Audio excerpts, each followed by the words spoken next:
Aqui estamos mais uma vez, pela graça, pela bondade do nosso grande e eterno Deus, com mais um programa Paz na TV.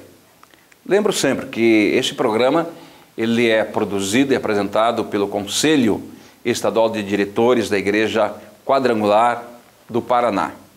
E eu quero de coração, como sempre faço, agradecer a tua sintonia, a tua audiência para com o nosso programa, porque afinal de contas você recebe uma palavra amiga, você recebe uma palavra de conforto, uma palavra de vida.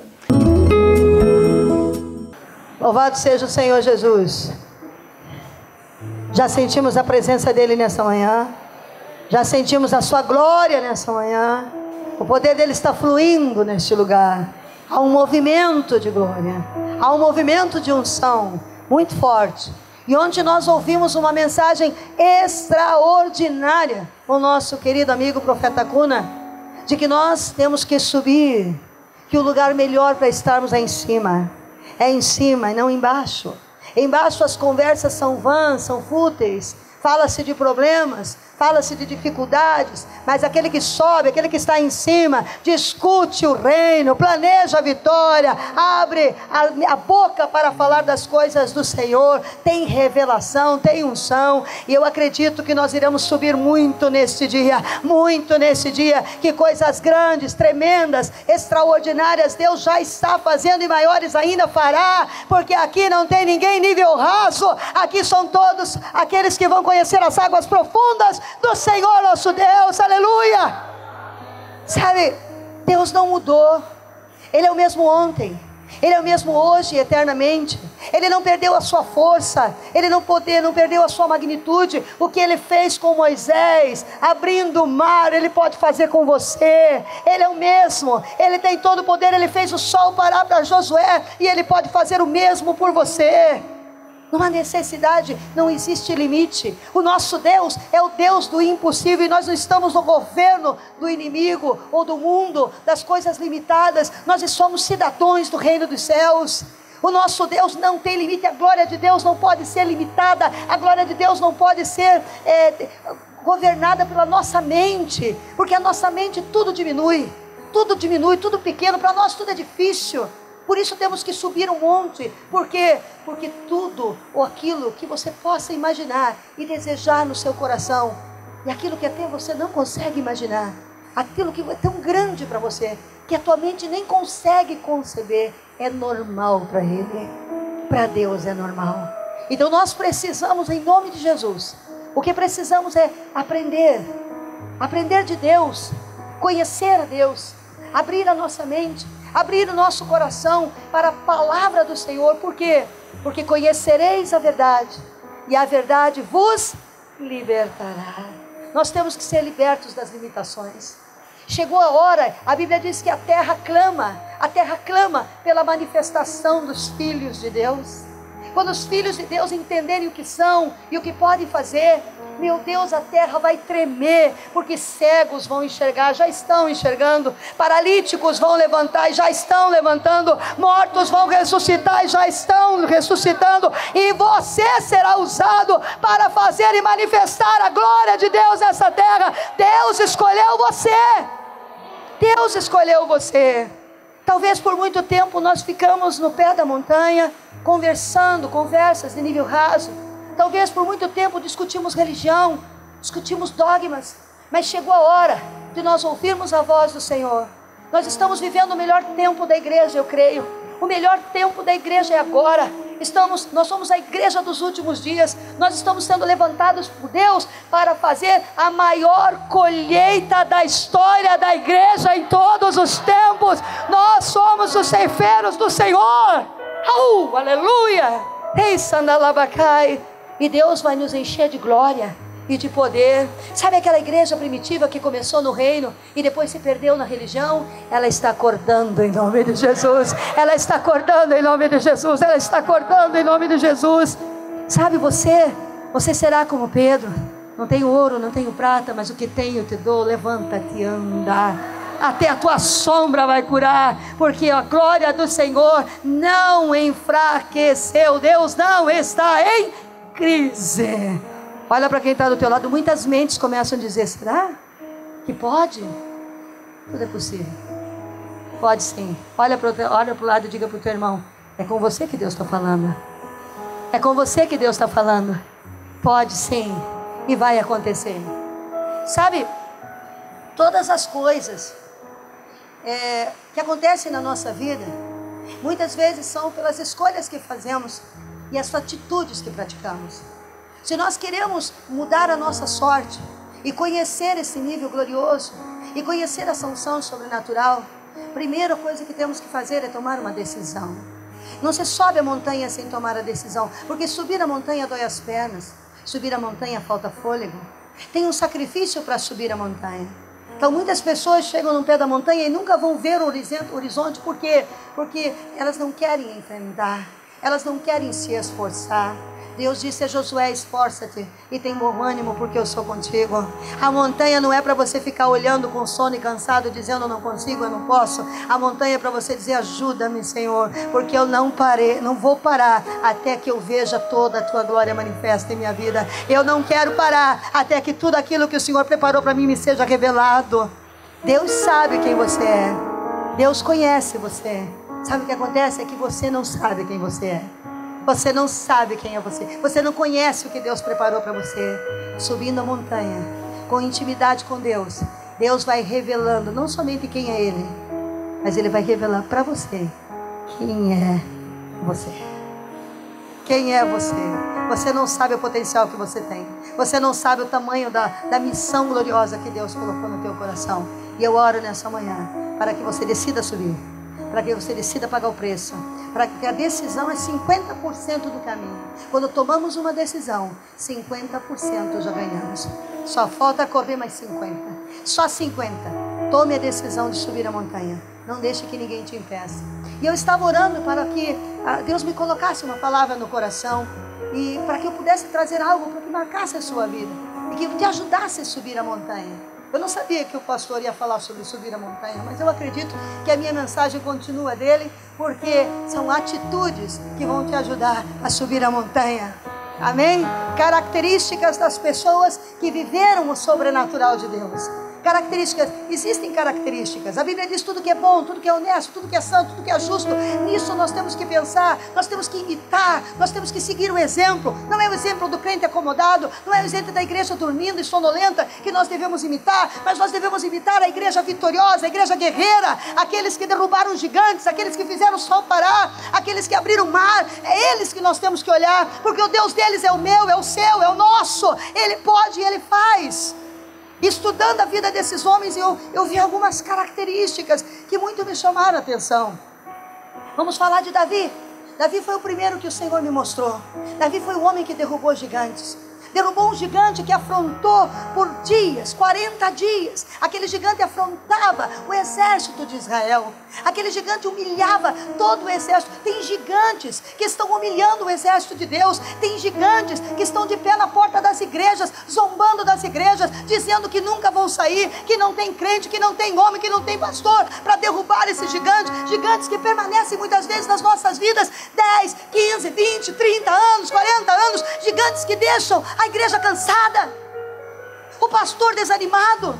Como tenho conversado com pastores, como tenho caminhado junto com os meus amigos, e o que mais eu escuto: estou cansado, estou fadigado. Há gigantes que estão nos afrontando, mas Deus, Ele nos deu autoridade e poder para destruir gigantes. Muitas vezes eu me senti cansada. Muitas vezes, por quê? Porque às vezes a gente fica no pé da montanha sem perceber.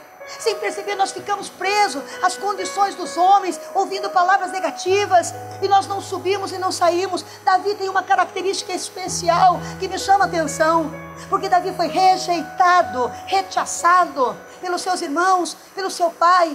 Veja o tamanho da rejeição que esse jovem passou. O profeta Eliseu chega na casa para ungir um rei, e ele diz ao pai: eu vim aqui para ungir um rei de Israel. E o pai manda que os filhos se arrumem, que ponham sua melhor roupa, mas um ele deixa no pasto cuidando de ovelhas. Gente, pensa bem, um rei, um profeta de Deus, um homem de Deus, um homem de sabedoria visita uma casa e pede para chamar os filhos.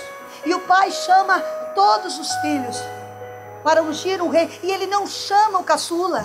Ele não chama o caçula. Era uma festa, era um almoço com o profeta, aonde um dos filhos seria ungido rei, mesmo que o pai não acreditasse que fosse Davi, mesmo que o pai não acreditasse que fosse aquele jovem. Qual pai deixaria um filho fora de uma grandeza, que não ia assistir nem a unção do irmão? Qual pai faria isso? Ele era jogado de lado, largado de lado. Pensa, depois que o profeta viu todos os irmãos de Davi, ele disse: você não tem outro filho? Porque Deus me mostrou que não é nenhum desses. Porque Deus disse que não era para mim olhar pela aparência, que Deus conhecia o coração. Por acaso você não tem mais um filho? E então o pai diz: ah, sim, tem um que está no pasto. Só que Davi, ele é um matador de gigante, ele é um homem que vive o sobrenatural. Por quê? Porque quando ele foi rejeitado, ele não absorveu a sua dor. Ele não ficou chorando a sua dor e nem reclamando o fato de estar no meio das ovelhas. Não, a característica mais linda da vida de Davi é que Davi pega uma harpa. Enquanto as ovelhas pastavam, enquanto as ovelhas caminhavam, Davi começava a tocar a harpa e a dizer: o Senhor é o meu pastor e nada me faltará. Pode me faltar a minha família, pode me faltar a aceitação, quem sabe o respeito dos meus irmãos, mas se tu estás comigo, eu não tenho o que temer. 1000 cairão à minha direita, 10.000 à minha esquerda, eu não serei atingido. E enquanto ele vivia a rejeição da sua família, ele matava leões. Deus o estava treinando e capacitando. Eu quero dizer, talvez você que está aqui tenha passado por algum tipo de rejeição. Não se deixe dominar por ela. Aproveite esse tempo e desenvolva a comunhão com Deus, porque a primeira característica que um homem de Deus tem que ter para viver o sobrenatural com Deus é comunhão com Deus. Essa é a primeira característica de um verdadeiro homem de Deus. Desenvolva. Não fique dizendo ninguém me ama. Fique dizendo: Ele me ama, Ele está comigo, eu não estou sozinho, o Senhor é o meu pastor. Não se deixe dominar. E quando Davi, em 1 Samuel capítulo 17, ele vai levar pão a mando dos seus pais para seus irmãos. Aqui tem uma segunda característica importante. E ele vai levar pão para os seus irmãos que estavam em guerra. Davi, ele chega. E quando Davi, ele chega, eu vou ler o texto para você, 17, 28 e 30. E ouvindo Eliabe, seu irmão mais velho, falar aqueles homens, acendeu-se a ira de Eliabe contra Davi, e ele disse: por que desceste aqui? Com quem deixaste aquelas poucas ovelhas no deserto? Olha o desenho. Com quem deixaste aquelas poucas ovelhas no deserto? Bem conheço, olha só, bem conheço a tua presunção e a maldade do teu coração, com que desceste para ver a peleja. O irmão mais velho, não era um estranho que falava isso para ele, não era qualquer pessoa, era o irmão mais velho. Quem sabe aquele irmão que ele admirava, aquele irmão que ele olhava com os olhos apaixonados. Qual o irmão caçula que não quer ser igual ao irmão mais velho? O irmão mais velho era guerreiro do exército de Israel, e quando ele chega, o irmão diz: bem conheço a tua presunção, bem conheço a maldade do teu coração, bem sei que tu vieste aqui para ver a peleja. Olha a palavra. Quantas vezes nós ouvimos palavras dentro do ministério da família que nos põe para baixo de pessoas que nós amamos, mas o homem que vai viver o sobrenatural de Deus, o homem que vai conhecer a glória de Deus, não pode viver segundo o que ouve dos homens. Ei! Se você quer conhecer águas profundas, se você quer subir ao mais alto da montanha, não ouça o que o teu irmão diz, o que tua família diz, o que teu pastor possa ter dito no passado. Não ouça. Talvez muitas pessoas te magoaram. Você não nasceu para isso. Pastor Júlio uma vez ouviu, disseram para ele: você não nasceu para cantar. Desista disso. Muitas vezes disseram para mim, você não nasceu para ensinar, não interessa o que os outros dizem acerca de mim e você. Só Ele nos conhece, só Ele nos conhece, só Ele nos conhece. E o desejo do coração dele já foi plantado em nosso coração. E sabe o que Davi responde? Davi responde para ele assim: então disse Davi, que fiz eu agora? Porventura não há razão para isso. Eu não fiz nada. E o que ele fez?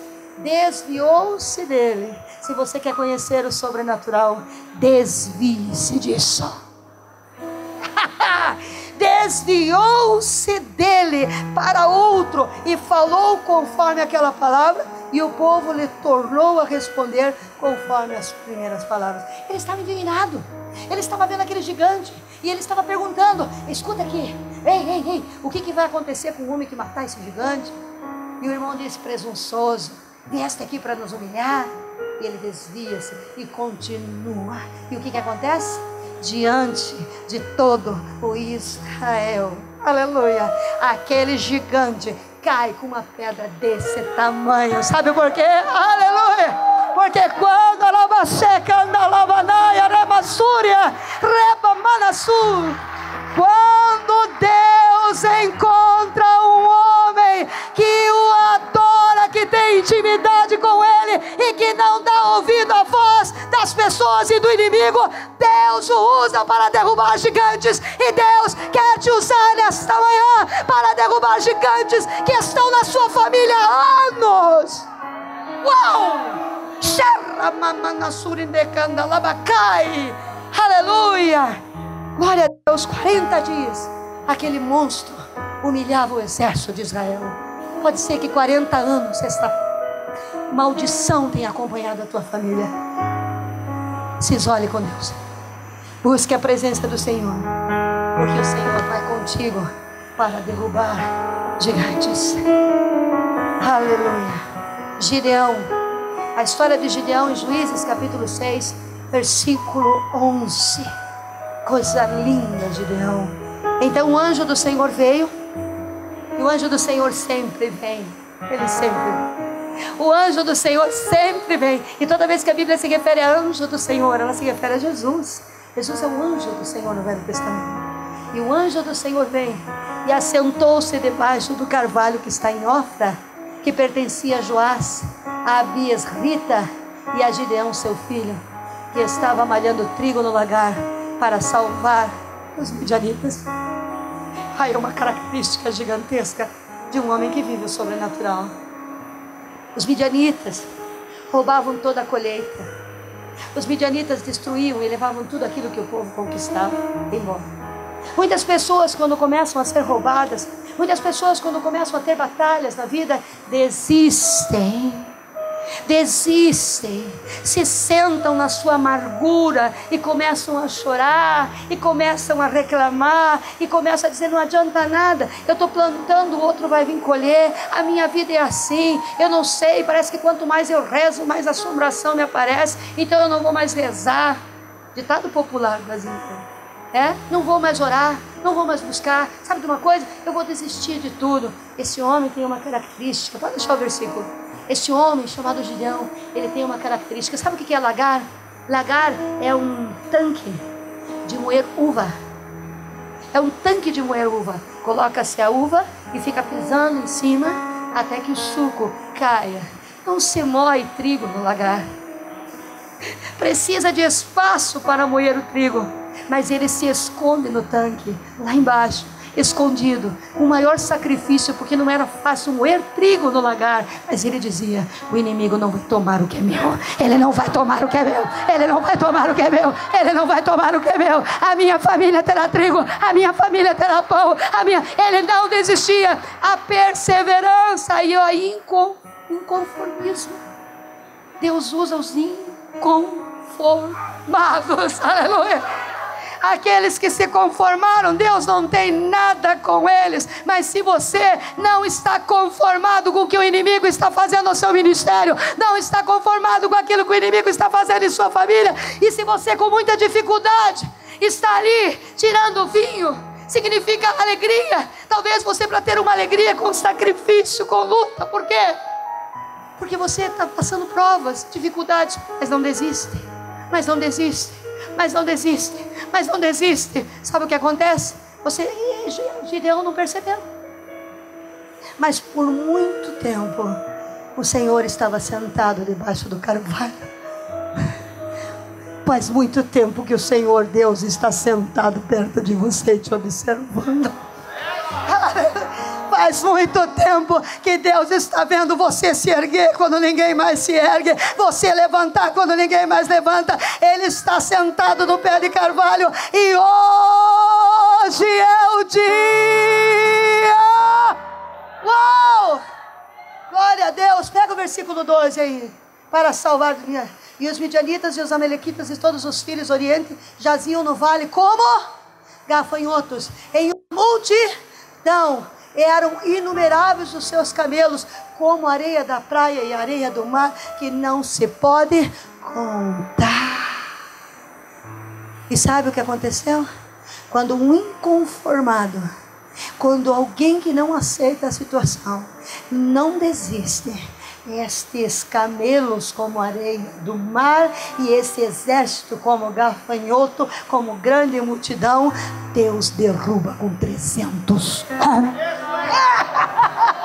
Você não precisa de muito. Se Deus é contigo, você destrói um exército que não se pode contar com 300 homens, porque se Deus é a maioria, então você está do lado da maioria. Ninguém pode deter e impedir aquilo que Deus quer fazer na sua vida. Há um Deus sentado debaixo do trono, no seu trono de glória, não no pé de carvalho, no seu trono de glória. E Ele está olhando para você nesta manhã, inconformado. Aleluia. Outro homem e outra característica. Primeira característica, ser um adorador, comunhão com Deus. Segunda característica, não ouvir o que os homens falam. Terceira característica de um homem que vai viver o sobrenatural, não se conformar, ser um inconformado, um eterno inconformado. E aqui vamos falar de Josué. Josué, quem era Josué? Josué era um dos 12 espias que Moisés envia para a cidade de Jericó, para ver a cidade, para observar a cidade. E quando eles voltam, olha, os 10, a maioria, chegou dizendo: a terra é muito boa. O texto está em Números 14, do versículo 6 a 10, e Números 13, 27 a 33, para quem está anotando. E a maioria dizia assim: olha, a terra realmente é muito boa. A terra emana leite e mel, mas frutos enormes. As uvas são gigantescas. Nós trouxemos os cachos de uva, mas o Senhor nos tirou do Egito para morrer na mão desses gigantes. Os homens são gigantes, eles têm armas terríveis, eles são poderosos. Nós vamos morrer todos à espada desses homens. A maioria enxerga o inimigo, na verdade. A maioria diz que não tem solução para a corrupção do nosso país. A maioria diz que não existe maneira de você romper com a miséria na sua família, porque foi assim, é difícil. A maioria diz que você nunca vai ser um grande pregador, uma grande pregadora, porque é complicado, não é todo mundo que tem chance. O negativismo muitas vezes vem à nossa mente de maneiras inusitáveis e de várias formas. A maioria pode pensar: nunca vou cursar uma faculdade, porque passar em medicina na federal é muito difícil. A federal é um gigante muito grande para a medicina, nunca vou chegar lá. É isso que diz a maioria. Mas Deus não trabalha na maioria. Deus não trabalha na maioria. Deus trabalha com aqueles que enxergam segundo as suas promessas. 10 vieram vendo a negatividade, mas 2, e um deles era Josué e Caleb, chegaram dizendo: é certo, os homens são gigantes, mas se Deus está conosco, nós vamos derrubar esses gigantes. Aleluia! Se Deus está conosco, os gigantes cairão, para que o nome do Senhor seja engrandecido. Ele falava com empolgação. Querido, a quarta característica de um matador de gigante é não enxergar o que a maioria enxerga. Se você caminhar junto com a maioria, Se você não vai ser diferente. Deus falou: tudo é possível àquele que crê. Aralabacai, tudo é possível àquele que crê. E se você crê, você vai ver a minha glória. Uau! E a glória de Deus se manifestou quando Josué, depois que morreram a maioria, porque a verdade é que a maioria morre no deserto. A maioria nunca entra na terra prometida. A maioria nunca toma posse daquilo que é seu, não porque Deus assim quer, porque decidiram e escolheram caminhar lá embaixo da montanha, conversando coisas rasas. Josué e Caleb subiram a montanha. Josué e Caleb enxergavam as coisas como Deus enxergava e acreditavam. Eles tinham visto o mar se abrir, eles tinham visto as maravilhas que Deus fez. E agora esquecendo, mas Josué e Caleb não decidiram não esquecer. Deus está dizendo para você nesta manhã: você é alguém que Deus está chamando para caminhar no nível sobrenatural. Não esqueça, enxergue o que eu estou dizendo. AIDS tem cura, câncer tem cura, cegueira tem cura, surdez tem cura, o mar ainda abre, o sol ainda para, a glória de Deus ainda é liberada. Os outros falam como Pedro, falam aquilo que não sabem, mas nós falamos daquilo que cremos. Deus é o nosso Senhor. Aleluia! Estamos chegando ao final de mais um programa Paz na TV. Procure uma quadrangular mais perto do teu bairro, procure na tua cidade. Você pode também acompanhar o programa Paz na TV pela internet, onde quer que você esteja. Agora, vamos fazer o nosso momento de oração, momento de prece, colocando a sua vida, o seu lar, a sua família no altar do Senhor nosso Deus. Oremos. Altíssimo Deus, soberano Pai, de coração, com simplicidade de coração agora, meu Deus, eu quero te apresentar crianças, juniores, adolescentes, a nossa juventude, homens e mulheres, abençoando, meu Pai, casais, matrimônios, alcançando famílias, alcançando aqueles que estão, ó Deus, nos presídios, aqueles que estão em hospitais, pessoas que são preciosas diante dos teus olhos, mas necessitam do teu socorro, da tua mão forte e da tua graça libertadora. Pela fé, estenda, meu Pai, a tua mão sobre este copo de água, sobre essa peça de roupa, que a virtude do teu Santo Espírito venha ungir, meu Pai, essa roupa e ungir esse copo de água, para que se tornem dois elementos de, ó Deus, que venham abençoar, que venham trazer bênção, milagre e libertação para todas as pessoas. Alcança os de perto e alcança os de longe. Abençoa, meu Pai, a nossa Curitiba, abençoa o nosso estado do Paraná, o nosso ministério, ó Deus, em todo o nosso querido estado. Nós te louvamos e te honramos, hoje e para sempre, grande Deus. Ok, o nosso muito obrigado por mais um momento de fé, de vida e de esperança. Um abraço do pastor Irineu Rodrigues. Não esqueça de procurar uma quadrangular mais perto de você. Vá lá, receba a bênção de Deus. Um abraço forte, pastor Irineu Rodrigues, de todos os pastores quadrangulares do Paraná. E até o próximo programa. E viva Cristo!